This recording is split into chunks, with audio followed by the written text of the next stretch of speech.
جماعة، من حقي كإنسان القرين بتاعي متسلط عليا بأمر من الله، وفي بنت بجسمي من عالم الجان اسمها سهيل. أنا ما بحبهاش، وهي ليها خصوصياتها وحياتها.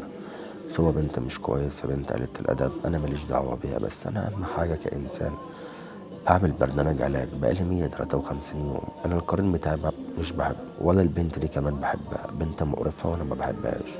كذلك القرين.